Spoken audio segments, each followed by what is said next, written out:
Alright, ఆ ఆలయానికి వెళ్ళాలి అంటే సాహసం చేయాల్సిందే. చుట్టూ వాటర్, మధ్యలో కొండపైన దేవుడు కొలువై ఉంటాడు. ఒకప్పుడు గ్రామ మధ్యలోనే ఉన్న స్వామివారు ఇప్పుడు నీటి మధ్యలో శయనిస్తున్నాడు. ఆలయం ఎక్కడ ఉందో చూసేద్దాం రండి.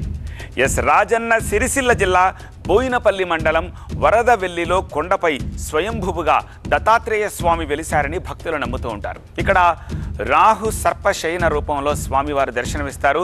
శయన భంగిమలో భక్తులను ఆశీర్వదిస్తూ ఉంటారు. ఇలాంటి విగ్రహం, ఆలయం దేశంలో ఇదొక్కటే కావడం విశేషం. అయితే మిడ్ మానేరు ప్రాజెక్టు కింద వరదవెల్లి గ్రామం పూర్తిగా నీట మునగడంతో స్వామివారి గుట్ట చుట్టూ ఇలా జలాశయం ఏర్పడింది. అయినా అష్ట కష్టాలు పడైనా సరే స్వామివారిని దర్శించుకుంటూనే ఉన్నారు భక్తులు. భక్తుల దర్శనానికి సంబంధించి మరింత సమాచారం మా ప్రతినిధి సంపత్ అందిస్తారు.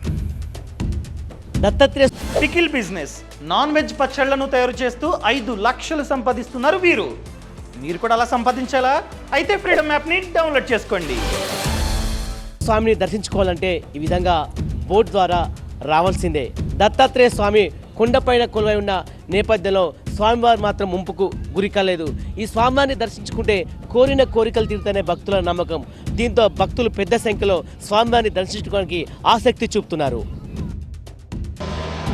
గతంలో కేవలం వేసవిలో నీరు తగ్గినప్పుడు మాత్రమే ఈ ఆలయానికి భక్తులు వెళ్లేవాళ్ళు. అయితే ఇటీవల కాలంలో ప్రభుత్వం 3 బోట్లను ఏర్పాటు చేసింది. ఒక్కొక్క బోట్లో 6 భక్తుల దాకా వెళ్ళొచ్చు. అలా బోట్లో వెళ్ళి స్వామివారిని దర్శించుకుంటున్నారు భక్తులు. జలాశయంలో బోటులో వెళ్ళడం కాస్త భయపెట్టినా స్వామి దర్శనం కోసం భక్తులు తరలి వెళ్తున్నారు. భయం భక్తి కలగలిసిన బోటు ప్రయాణం బాగుంటుందని కూడా చెప్తున్నారు కొంతమంది భక్తులు. ఇది అడ్వెంచర్ టెంపుల్ టూరిజం అవుతుందని, అలాంటి అనుభూతినిస్తుందని అంటున్నారు భక్తులు. చాలా ఎగ్జైటింగ్ ఫీల్ అయినా అండి. ఫస్ట్ టైం వస్తున్నాను. నీళ్ళ ద్వారా బోటింగ్ చాలా బాగా అనిపించిందండి. అండ్ ఈ వ్యూ కానీ అండ్ నేచర్ బాగుంది. ఇక్కడ అందరు బోట్ ద్వారా వస్తున్నారు. అండ్ అక్కడ కూడా వే కొంచెం ఎక్స్టెండ్ చేసినట్టున్నారు. ఇంతకుముందు అంత ఇక్కడ దాకా లేకుండే వే, ఇప్పుడు బాగుంది. అయితే 6 మాత్రమే బోట్లో వెళ్ళగలుగుతున్నారని, కొంత భయంగా ఉందని, ఇంకా పెద్ద బోట్లు ఏర్పాటు చేయాలి అంటున్నారు మరికొంతమంది భక్తులు. ఓవైపు ప్రకృతి, మరోవైపు ఆధ్యాత్మిక వాతావరణం ఆకట్టుకుంటోందని చెప్తున్నారు.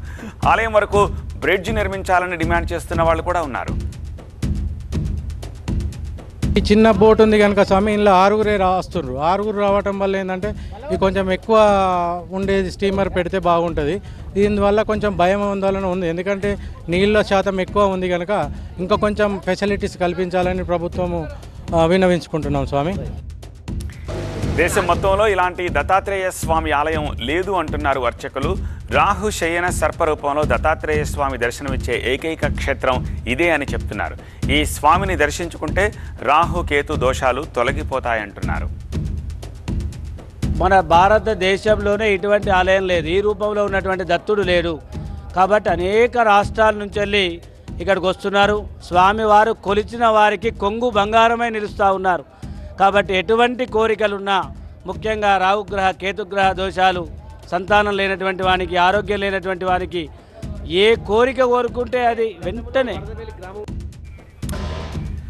మరింత సమాచారం మా ప్రతినిధి సంపత్ అందిస్తారు. ఇది ఒకప్పుడు వరదవెల్లి గ్రామం మిడ్మానర్ కింద ముంపుకు గురైంది. ఇక్కడ పూర్తిగా వ్యవసాయాన్ని సాగు చేసి జీవనాన్ని కొనసాగించారు. ప్రాజెక్టు కింద పూర్తిగా వరదవెల్లికి ముంపు గురైంది. అయితే ఈ వరదవెల్లి ఒక ప్రత్యేకత ఉంది. ఇక్కడ దక్షిణ భారతదేశంలో ఉన్న ఏకైక దేవస్థానం దత్తాత్రేయ స్వామి స్వయంభూ. మనం ఒక్కసారి చూడొచ్చు. స్వయంభూకు సంబంధించిన దేవస్థానం ఇక్కడ ఉంది. కానీ ఆ పూర్తిగా అంటే మొత్తం ఈ గ్రామం అంతా మునిపోయిన నేపథ్యంలో ఎక్కడైతే కొండపైన స్వామివారు ఉన్నారో ఆ స్వామివారిని దర్శించుకోవడానికి ఈ విధంగా బోటు పైన ప్రయాణం చేస్తున్నాం మనం చూడొచ్చు. భక్తులందరూ కొంత ఇబ్బంది అయినప్పుడు కూడా స్వామివారిని దర్శించుకుంటున్నారు. ఒక్కసారి స్వామివారిని దర్శించుకుంటే కోరిన కోరికలు తీరుతాయని నమ్మకం. దీంతో దత్తాత్రేయ స్వామిని పెద్ద సంఖ్యలో కూడా ఈ బోట్ ద్వారా వెళ్ళి కూడా భక్తులు దర్శించుకోవాల్సిన విజువల్స్లో చూపిస్తాను. ఆ కొండపైనే దత్తాత్రేయ స్వామి ఉన్నారు. అక్కడికి వెళ్ళి కూడా పూజలు నిర్వహిస్తారు. ఎప్పుడైనా అంటే నీళ్లు తగ్గినప్పుడు మాత్రమే కాలినడక ద్వారా వెళ్ళొచ్చు. మిగతా ఖచ్చితంగా ఈ బోటు ద్వారా కూడా వెళ్ళాల్సిన పరిస్థితి ఉంటుంది. ఎంతమంది భక్తులు వస్తారు? రోజుకి ఎన్నిసార్లు ఈ బోట్ నడుస్తూ ఉంటుంది? ఇది అంటే 4 నుంచి 5 మినిట్స్కి ఒక రౌండ్ అవుతుంది. ఇక్కడ తెలంగాణ టూరిజం ప్లస్ దేవస్థానం నుంచి ఒక బోటు ఉన్న బండి సంజయ్ గారు నుంచి ఒకటి ఇచ్చారు. ప్లస్ రాష్ట్ర ప్రభుత్వం నుంచి పర్యాటక శాఖ నుంచి 2 బోట్లు వచ్చినాయి. ఇంకో బోట్ కూడా 4 బోట్లు ఉన్నాయి ప్రస్తుతానికి. ఇది పబ్లిక్లకి ఏంటంటే 8 member capacity, 4 member capacity, 6 member capacity boat ఉంది. 5 మినిట్స్లో ఒక బోట్ ఇక్కడ రీచ్ అవుతుంది. మామూలుగా టూరిజం అంటే మొత్తం నీళ్ళలో తిరుగుతుంటారు, కానీ స్వామివారి కొరకి నీళ్ళలో వస్తుంటారంటే కొంత భక్తులైనా భయపడతారు. భక్తుల అనుభూతి ఏ విధంగా ఉంటుంది బోటు ద్వారా ప్రయాణం చేస్తుంటే? భక్తులకు ఎలాంటి భయం లేదండి. దానికి సంబంధించిన రెస్క్యూకి సంబంధించిన అన్ని ఏర్పాటు ఇక్కడ జరిగింది. ప్రతి ఒక్కరికి లైఫ్ జాకెట్ ఉంటుంది. బోట్ కెపాసిటీ కూడా చెక్ చేయడం జరిగింది మొన్న టూరిజం పరిశాఖ వాళ్ళు.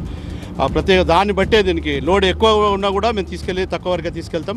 సేఫ్టీ పబ్లిక్ అయితే ఎలాంటి ప్రమాదం అనేది జరిగే అవకాశాలు లేవు. ఇక్కడ టీం ఉంది, ప్లస్ బోట్స్ కూడా ఉన్నాయి దాని తగ్గట్టుగా. వారంలో 3 లేదా 4 సార్లు కూడా స్వామివారి దగ్గరికి భక్తులు పెద్ద సంఖ్యలో వస్తున్నారు. కెమెరా పర్సన్ సలీంతో సంపత్, టీవీ9 వరదవెల్లి.